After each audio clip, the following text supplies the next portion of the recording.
Hello, I'm Moni Vargas, the Creative and Program Director at Breakthrough, a nonprofit culture change organization that uses media, arts, and tech to promote human rights. Welcome to Breakthrough Spotlight, our weekly video and podcast series featuring conversations with community leaders, activists, artists, and partner organizations working to build a world that is more equitable, inclusive, and sustainable for all. Thanks for joining us.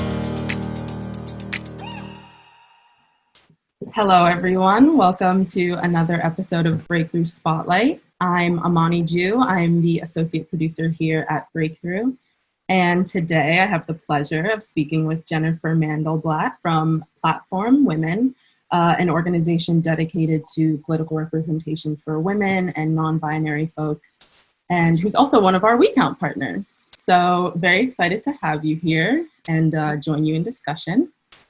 Thank you so much. Excited to be here. Yeah.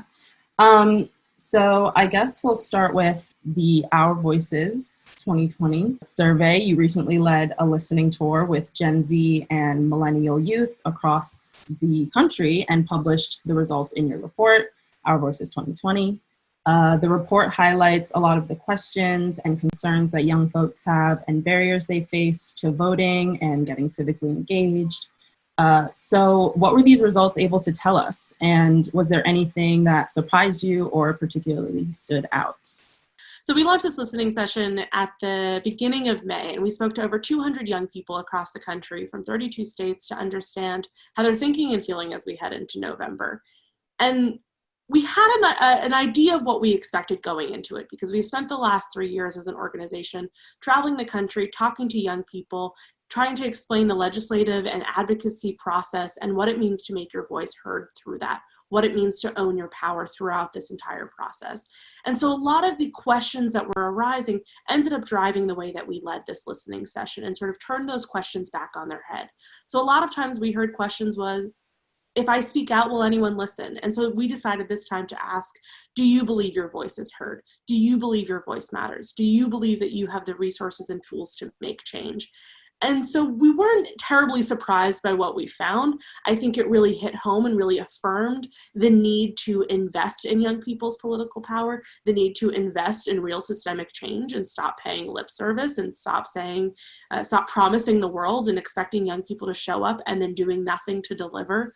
Because those are some of the real findings that we found of young people do believe their voice matters, but they don't necessarily believe that our institutions are working for them, whether that be our congressional institution, whether that be the Democratic and Republican Party, our two-party system.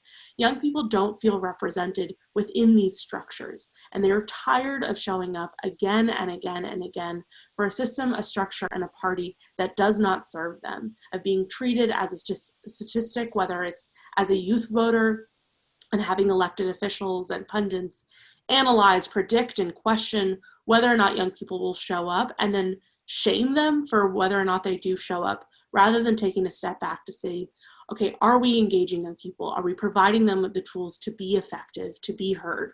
Are we doing right by our promises to young people? And so what we're really seeing is the answers are no. We're not giving young people the real resources to be heard, to be effective, but young people are finding their own means to do so. And so what does it mean to look at young people's political power and assess their contributions, even if it's outside the traditional means of political engagement that we found? Because we see young people are taking to the street to strike and protest. They are rallying in their schools. They're walking out of classes. They're lobbying in their state legislatures, their town councils, in Congress. But all of these factors, all of the different ways that they're engaging are powerful and necessary. And we need our elected officials to acknowledge that and create space for that, because that's leaving so much room for discouragement. If you're not acknowledging the power that young people are bringing to the table, they don't believe that you are showing up for them. They don't believe that you are invested in their voices and their vision for change.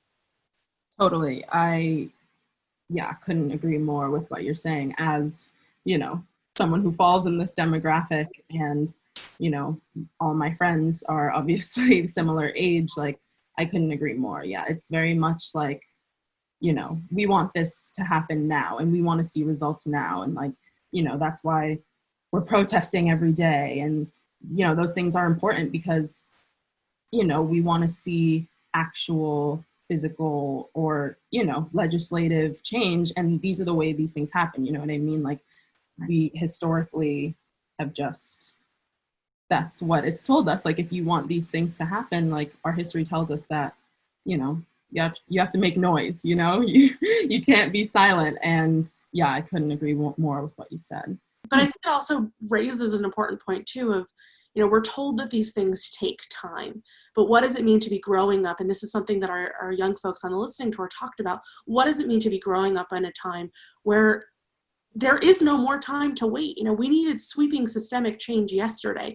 And right now we are seeing a warming climate. We're seeing that young people are bearing the brunt of gun violence, whether it's mass shootings in their schools, whether it's police violence. We are seeing young people bear the burden of a racist country, even though we are a more diverse generation. And as millennials, and Gen Z is even more diverse, we're seeing that millennial and Gen Z demographics are also more openly LGBTQ, but we have a president who is openly hostile against lesbian, bisexual, gay, transgender individuals. And so what does it mean to tell people, young people in particular, you have to wait your turn, you have to wait for progress? Because we see it, we see the needs so clearly, whether in our own lives, whether in our communities' lives, or whether online through social media. We can't pretend the world isn't as it is. We see it on our phones, and that immediacy of it is also something we have to learn how to grapple with, because young people are ready for change now. They know that the need for change is right now, and they're still being told, wait, it takes time.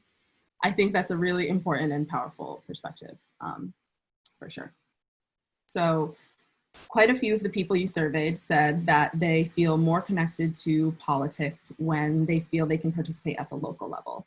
So could you speak a little bit more to this and tell us more about how we can help young people plug in and feel represented? Absolutely.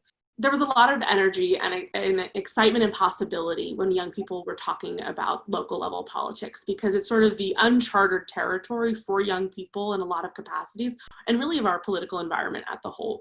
We see a 24/7 news cycle that focuses on the president and his scandals, and a little bit more so on Congress and what they're doing, but we don't often talk about legislation or the ways that it impacts our communities. And then there's less at the state level and even less at our local level. But that's where young people are finding themselves represented and finding themselves heard and seeing the ways that these policy decisions are improving their lives or impacting their lives.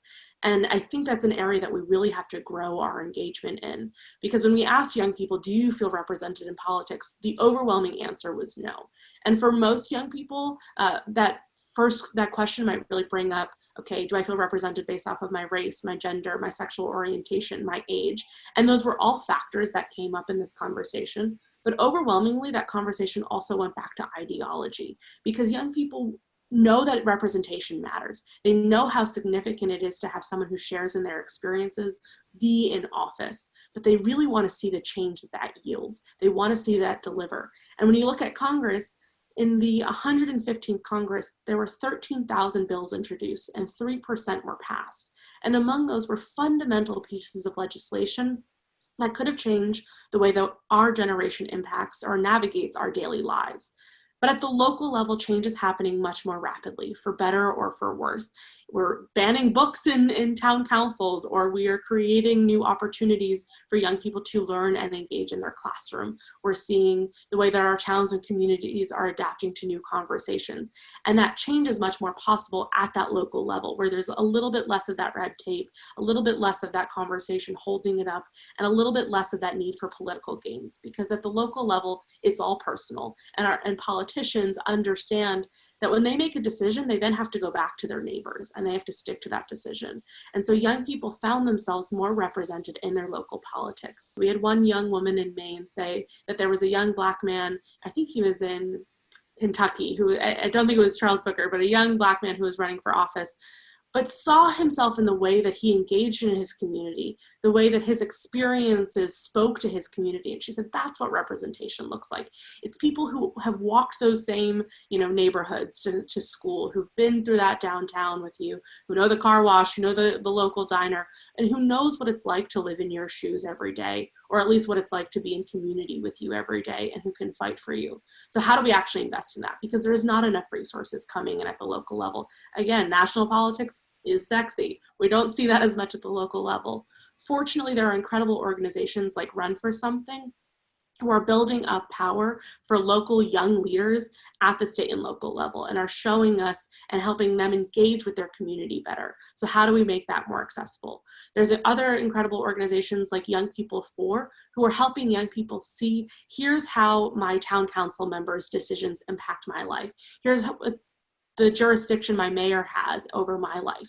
And so I think it's really supporting those efforts, supporting efforts led by Young People For and Run for Something and their peers to say, we have to support local candidates so that they can get their names out there, they can get their mission out there, and that they can reach young people. But we also have to help young people see, okay, what does it actually mean to lobby your town council member? What does it mean to go to a Board of Education meeting? And why is it so important?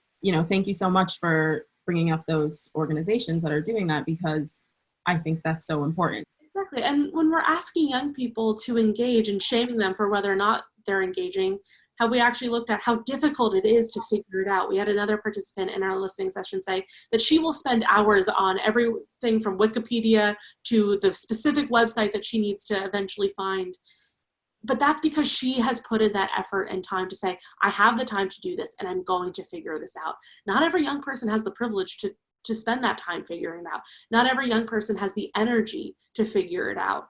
And so how do we fill in that gap? Because we know young people are juggling 1,000 different things. So we have to give them the resources they need and deserve to be able to have those conversations. Exactly. I think that's amazing. And I'm definitely going to check those out. Speaking of gaps, there also seems to be a gap between the civic education we get in school and the tools and knowledge we need to get involved. So how can we bridge that gap, and what resources do young folks need the most? Absolutely. There was a 2018 Brown Center report that found that 70% of high school seniors have never written about, spoken out about, or I think contacted an elected official about an issue that they care about. 70%. But one of the things they talked about is, yes, our civics education is wholly inadequate, but if we create more experiential learning, we have the possibility to change that. And that's something we found with Platform, is we are putting young people in the rooms with their elected officials to say, if you want our votes, you have to protect our rights. And we've had so many young people come into our community who have never thought about lobbying or advocacy before, who didn't really think about politics before, didn't think that was a space that they were welcome or allowed to be in. But because they had that opportunity, it brought away a lot of the clouds and a lot of the fears that came along with political engagement, because it's designed to be hard to engage in. If we wanted young people to be politically engaged, we would invest in it. But the powers that be have decided not to do that. But if we create those experiential learnings, it's much easier for young people to see, okay, I can see myself doing that. I can see how I fit into this process and in this narrative, and I can see how my voice is powerful in it. So creating those opportunities to write that letter, to call their lawmaker, to meet with their lawmaker, whether virtually or in person. I think one of the things we're learning about this really digital moment is that we can better engage young people who might not be able to travel down to DC for an advocacy day, but who can hop on a Zoom call with their lawmakers. And that's so powerful. So how are we building up those opportunities? And then the other thing is, we had another young person talk about, I have never been taught how to vote. And it's just, we talk about why voting is important. We talk about who we're voting for sometimes, but are we talking about how you actually vote?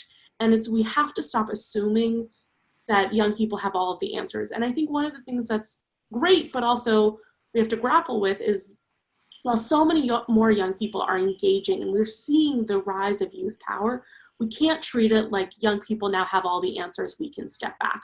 We have to keep investing. We have to keep providing answers to the questions that are not yet asked, so that we can open it up and make it so much easier for people to take that on-ramp into politics.